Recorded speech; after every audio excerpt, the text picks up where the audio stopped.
There is new information coming out of the State House on this, the fourth day of the new legislative session. It is called the Houston Hunter Bill, designed to codify into law firearm hold agreements. Those are agreements that temporarily separate vulnerable men and women from their firearms in an effort to keep them safe. Our Rosanna Smith has the story. Most of us have lost more to suicide than we ever did in combat operations.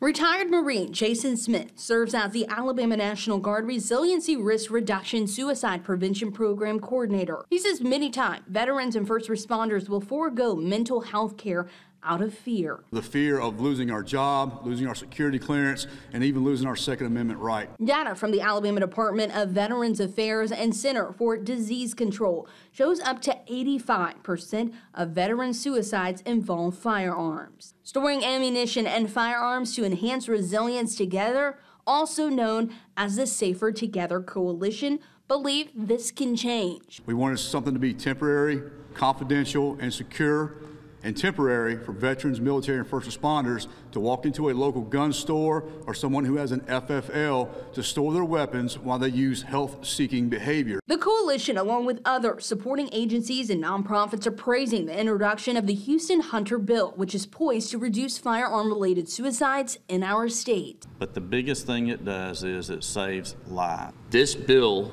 provides an extra layer of safety and a much-needed support system. The Houston Hunter Bill, named after Houston Tumlin and Hunter Whitley, two Alabama service members who lost their lives to suicide. If the Houston Hunter Bill existed on March the 23rd, 2021, would my son still be alive?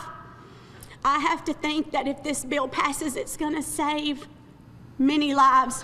If he was around, he would be pushing for this as well. And I know that Houston and Hunter both are up there cheering us on. Rosanna Smith in Montgomery, WSFA 12 News. Sponsors say the bill does not limit any Second Amendment freedoms. Senator Keith Kelly and Representative Russell Bedsole say they hope the bill makes it out of committee sometime next week.